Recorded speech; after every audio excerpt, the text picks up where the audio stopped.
별이 빛나는 밤에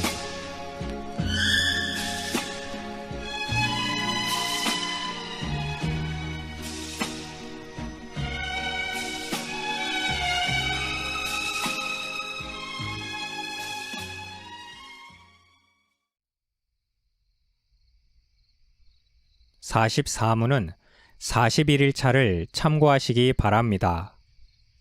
다음은 속죄의 필연성이라는 주제입니다.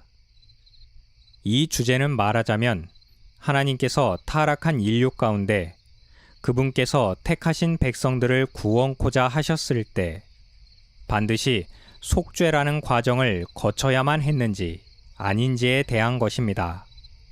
이런 문제들에 대해서 기독교 역사적으로 보면 다양한 견해들이 존재해 왔습니다. 다양한 견해들은 크게 두 부류입니다. 첫째, 속죄는 죄 용서의 절대적 필요는 아니라는 입장과 둘째, 속죄가 죄 용서에 있어서 절대적으로 필요하다는 입장입니다. 첫 번째 견해는 중세의 유명론자들과 17세기 소시니안이 비슷한 부류에 속하는 자들이었습니다. 이들은 속죄 없이도 하나님은 죄를 용서하실 수 있다고 잘못 주장했습니다. 따라서 그리스도의 고난과 대속의 죽음은 아무런 가치를 주지 못했습니다. 후대로 가면 죄가 처벌받아야 할 당위성도 제거해 버림으로써 그리스도의 속죄 자체가 제거되었습니다. 하나님의 사랑만 너무 강조하게 되면 첫 번째와 같은 잘못된 결과에 이르게 됩니다. 그러므로 우리는 두 번째 견해를 지지하고 받아들입니다. 이 견해는 교부들과 다수의 종교개혁자들, 그리고 표준적인 신앙 고백서들의 견해와 같습니다. 그렇다면 어째서 죄 용서에 속죄가 필연적이어야 하는지 몇 가지를 이유를 제시합니다. 첫째, 속죄의 필연성에는 하나님의 의로우심과 거룩성이 그 근거입니다. 죄와 악은 거룩하신 하나님께 어울리지 않는 것입니다. 시편 11편 7절은 여호와는 의로우사 의로운 일을 좋아하시나니 정직한 자는 그의 얼굴을 배우리로다라고 말합니다. 그리고 하박국 1장 13절에서는 주께서는 눈이 정결하심으로 악을 참아 보지 못하시며 패역을 참아 보지 못하신다. 시편 5편 5절에서는 오만한 자들이 주의 목전에 서지 못하리이다. 주는 모든 행악자를 미워하신다고 말합니다. 빛과 어둠이 함께 존재할 수 없는 것처럼 하나님의 거룩하심과 의로우심 앞에 죄는 존재할 수 없습니다.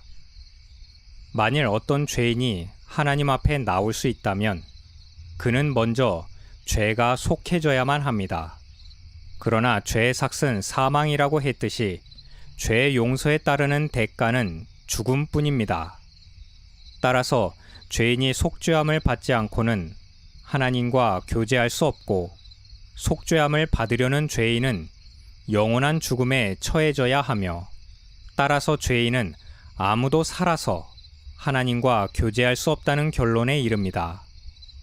바로 여기에 완전한 하나님이시며 사람이신 그리스도께서 대속의 짐을 지셔야 할 필연성이 제기됩니다. 둘째, 속죄의 필연성은 하나님 말씀의 엄중함이 무력화될 수 없기 때문입니다. 하나님의 말씀은 하나님의 뜻이고 하나님 자체이십니다. 하나님의 말씀으로 선언된 하나님의 뜻은 돌이켜지지 않고 무효되거나 취소도 변경도 되지 않습니다. 하나님의 말씀은 아직 죄가 없었던 첫 사람에게도 주어졌습니다. 그들은 아직 죄인은 아니었지만 결코 죄를 지을 수 없는 사람들은 아니었습니다. 때문에 하나님의 말씀은 그들이 하나님의 영광을 위하여 자원하여 즐거이 순종하도록 인도하였습니다. 동시에 하나님은 그들에게 불순종의 죄에 대한 심판도 경고하셨습니다. 물론 이 심판에 대한 경고는 아담이 하나님의 말씀에 기꺼이 더 즐거운 마음으로 순종할 기대감을 담아내고 있었습니다. 그러나 인류는 불순종함으로 타락했고 하나님은 자기들 스스로는 하나님의 말씀을 지킬 능력이 없는 자들을 향하여 신명기 27장 26절에 이 율법의 모든 말씀을 실행치 아니하는 자는 저주를 받을 것이라는 심판을 선언하셨습니다. 인류를 향한 성경의 평가는 매우 냉혹합니다. 시편 14편 2절 3절 여호와께서 하늘에서 인생을 굽어 살피사 지각이 있어 하나님을 찾는 자가 있는가 보려 하신즉 다 치우쳐 함께 더러운 자가 되고 선을 행하는 자가 없으니 하나도 없도다. 이러한 선언 역시 아무도 불의한 자가 불의한 자를 대신하여 죄를 갚을 수 없는 것처럼 사람의 몸을 입고 오신 그러나 죄가 없으신 그리스도께서 속죄의 죽음을 죽으셔야 할 필연성을 말해주고 있습니다. 그 밖에도 속죄에 관련해서 풀어야 할 내용들이 많이 있지만 생략하고 마지막으로 그리스도의 제사장직에 포함된 속죄 교리에서 가장 문제시되며 중요한 구분점이 되는 주제가 있습니다. 속죄의 범위에 대한 내용입니다. 그리스도께서 대신하셨던 속죄의 효력을 얻게 될 대상이 누구인가 하는 물음은 오랫동안 교회 내에 논쟁거리로 계속되어 왔습니다.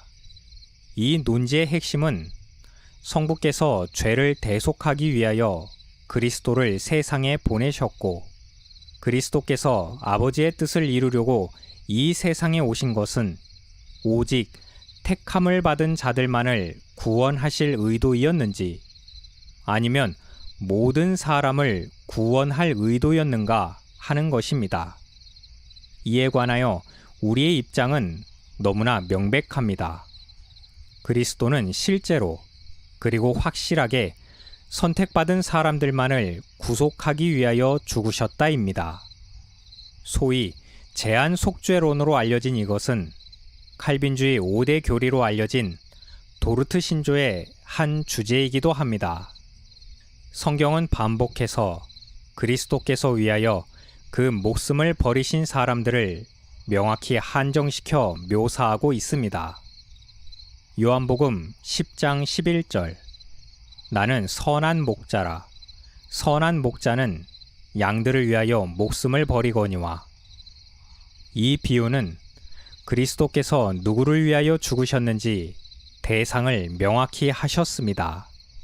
그리고 14절에 나는 선한 목자라 나는 내 양을 알고 양도 나를 아는 것이라 말씀함으로써 온 세상에 그 대상을 확대 적용할 수 없습니다. 반대론자들은 성경에서 그리스도께서 온 세상을 위하여 죽으셨다라고 표현된 것 같은 말씀들을 자기들의 근거로 삼고 있습니다. 예컨대 유명한 구절은 요한복음 3장 16절 하나님이 세상을 이처럼 사랑하사 독생자를 주셨으니 이는 그를 믿는 자마다 멸망당하지 않고 영생을 얻게 하려 하심이라. 또는 고린도전서 15장 22절 아담 안에서 모든 사람이 죽은 것 같이 그리스도 안에서 모든 사람이 삶을 얻으리라. 대표적으로 여기 등장하는 세상이라는 단어와 모든이라는 단어가 결국 그리스도의 속죄의 범위가 온 세상으로 확대된다고 하는 주장은 단지 속죄의 범위만이 아니라 구원의 대상이 온 세상으로 확대되어 보편 구원론에 편입되는 잘못된 결과를 가져오게 됩니다. 더군다나 본문에 등장한 세상과 모든이라는 단어는 그들이 말하듯이 아무런 제한 없이 온 세상을 뜻하는 것이 아닙니다. 예컨대 요한복음 3장 16절에서 말하는 하나님께서 사랑하신 세상은 무한정한 세계가 아니라 뒤이어 나오는 문맥들에 의해 한정적으로 적용될 수 있습니다. 즉, 하나님께서 사랑하신 세상은 위하여 독생자를 주신 세상이요, 독생자를 믿는 자로서의 세상입니다. 그리고 그들이 멸망당하지 않고 영생을 얻게 되는 사람들입니다. 고린도전서의 모든 역시 그 대상이 되는 사람들은 독생자 예수 그리스도를 믿는 모든 사람들로 한정됩니다. 그리스도의 제사장직은 지금까지 살펴본 바처럼 우리의 속죄와 직결되어 있습니다. 그리고 속죄의 사역에는 하나님의 어미하신 공의의 집행과 동시에 그의 무한하신 자비와 사랑의 시혜가 함께 나타납니다.